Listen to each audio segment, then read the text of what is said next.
Hi, my name is Joe Nagy, and welcome to my CS290 final project demo. So for my CS290 project, I designed a web app that allows users to plan ski and snowboarding trips. Originally, I was planning on having a lot of features for this app, but unfortunately, life happens sometimes, and I wasn't able to get everything finished.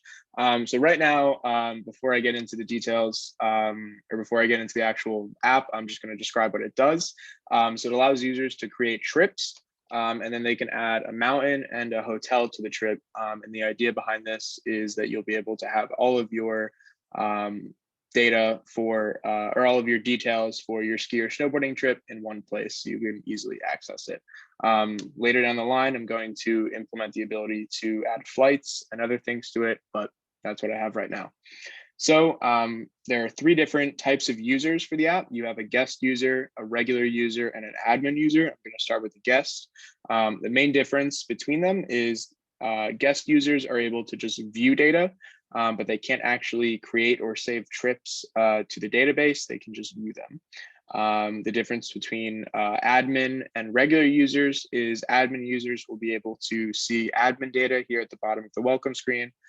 Because this is a guest user, you can't see it, but we'll get into that later. So just going to start by going here, showing the mountains tab. This is where you can see all different mountains in the United States. You can search.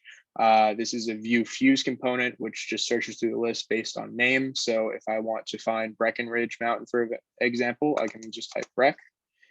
Boom, there it is. I get this details. I get these details. If I try to add to a trip, I can't. It's going to tell me I can't because I'm a guest and guests can't create trips. There it is. I can do the same thing with hotels. So this works by entering nightly rates, a sort method, dates, and location by latitude, longitude. Unfortunately, I wasn't able to implement a better UI for the location. So you just have to have a latitude and longitude just handy. So let's say we want to find Breck. I have the latitude, longitude over here.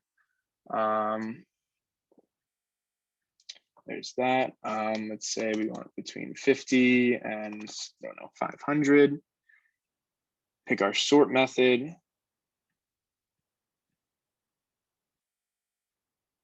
Dates. November sounds good.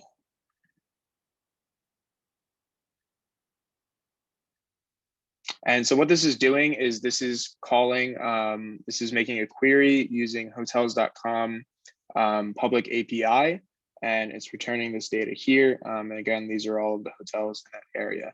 Let me show you real quick the backend for that. So all of this is done on Heroku.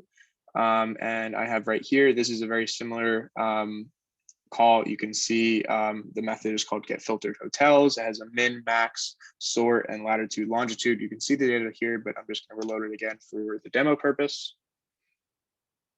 And there it is. You can see name of the hotel, where it's located, the rating of it, the price, etc. While I'm here, I'm going to show you some more backend calls as well. So this is a call to the database that gets all of the user data. So again, here it is. Here's me, for example. Here's my email. These are my different trips. And last thing I'll demo here is getting all of the mountain data. So this is what's being called on the back end from that mountain tab I just showed you. And there it is. And all of this data is coming from onthesnow.com. I originally scraped it, or originally pulled it using an API that I found. It's not public, but I found it in the network tab of the Chrome tools. And once I got all the data, I stored it in Firebase. So coming back here, again, we're still a guest. The last thing I want to demo here is that you can't get any trips as a guest. There we go. All right, so now I'll log in. This uses Google to log in. So I've already done this before, so it remembers me because there's a cookie stored for a day that remembers who I am. If you'll remember earlier in the video, I mentioned that the difference between admin and regular users are that admin users are able to see admin data on the bottom. So I have a local example here just so I can show a comparison. There's nothing here at the bottom that says admin. However, because I'm an admin, I can see this data here. I can press this button, get data, and I can see all user data there. All right, so let's get into it. So trips, get my trips. I already have some trips here, one to Killington, one to Sugarloaf, one to Breck. And again, you have all of that mountain data here and hotel data there. So let's create a new one. I want to use Mammoth Mountain. So just call it Mammoth Mountain trip. Let's do one in November. Boom, create trip, close that, call get my trips again. And there it is, you can see it on the bottom. So next step is we have to add a mountain to it. So we're doing Mammoth, so we should probably add Mammoth Mountain. Here it is, add to my trips, find Mammoth Mountain, add to trip. Okay, come back here. This button's a little finicky, so if I press it, it probably won't work. Yeah, but if I reload the page, come over to trips.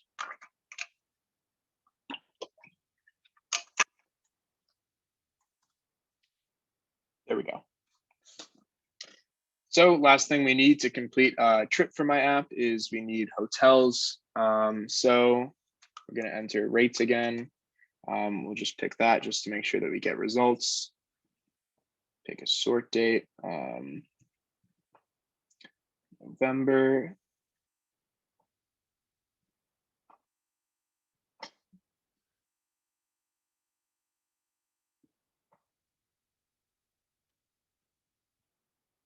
Find hotels. And there we go. So we can just pick any of these. Village at Mammoth Lakes sounds good to me. There we go, add to the trip. And again, we have to reload the page because the button doesn't work all the time. But when we come back here, it's got to sign me back in. There we go, come back to trips, get my trips. Here it is, Mammoth Mountain, image will load. There's our beautiful hotel. So just real quick, just to demo that it saves it in a database and this isn't all just being stored locally, I'm going to press log out. It says I'm a guest again, come over here, no trips. As soon as I log in, get trips again. There they are. Yeah, the last thing I want to demo is this view trail map button. I think I mentioned this earlier, but it doesn't work because I used my web scraping with Puppeteer and Heroku are incompatible for various reasons. So I wasn't able to implement it. So when I press this button, it won't work because the server is being hosted on Heroku. So it's unable to scrape it using Puppeteer. However, I have this sample Bob user over here. So when I come over here to his mountain page, I'm able to load this and here are mountains here. I could load another one.